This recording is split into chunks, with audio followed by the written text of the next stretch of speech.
নেতার ভিডিও রাখবো।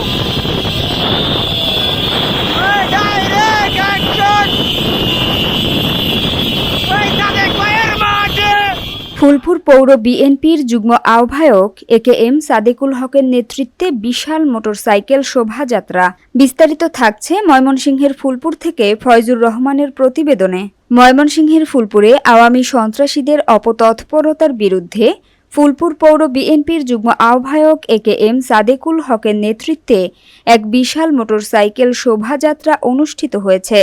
শুক্রবার বিকাল ৫ ঘটিকার সময় ফুলপুর হাসপাতাল রোড নেক্সাস ডায়াগনস্টিক সেন্টারের সামনে থেকে মোটরসাইকেল শোভাযাত্রাটি শুরু হয়ে ফুলপুর পৌর শহরের প্রধান সড়ক প্রদক্ষিণ শেষে পুনরায় নেক্সাস ডায়াগনস্টিক সেন্টারের সামনে সংক্ষিপ্ত সমাবেশের মাধ্যমে শেষ হয়। উক্ত সমাবেশে প্রধান বক্তা হিসেবে বক্তব্য রাখেন ফুলপুর পৌর বিএনপির যুগ্ম আহ্বায়ক একেএম সাদেকুল হক। অনুষ্ঠানে আরও বক্তব্য রাখেন ফুলপুর উপজেলার শ্রমিক দলের যুগ্ম আহ্বায়ক আব্দুস সালাম, পৌর বিএনপি নেতা ফারুক আহমেদ প্রমুখ।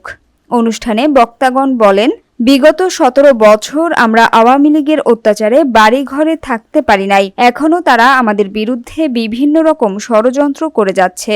আমরা তাদেরকে হুঁশিয়ার করে দিতে চাই, তারা যদি তাদের ষড়যন্ত্র অপতৎপরতা বন্ধ না করে তাহলে তাদের বিরুদ্ধে আমরা কঠোর আন্দোলন গড়ে তুলব। আমরা বিগত ১৭ বছর একেএম সাদেকুল হকের নেতৃত্বে আওয়ামী লীগের বিরুদ্ধে রাজপথে আন্দোলন করেছি। ভবিষ্যতেও তার নেতৃত্বে আমরা ঐক্যবদ্ধ থাকব।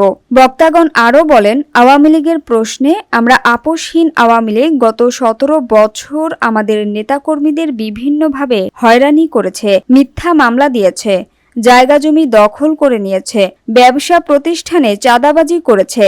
তাই এদেরকে কোনো প্রকার ছাড় দেয়া যাবে না। এদের বিরুদ্ধে আমাদের সবসময় ঐক্যবদ্ধ থাকতে হবে, অন্যথায় এরা আবার মাথাচাড়া দিয়ে উঠতে পারে।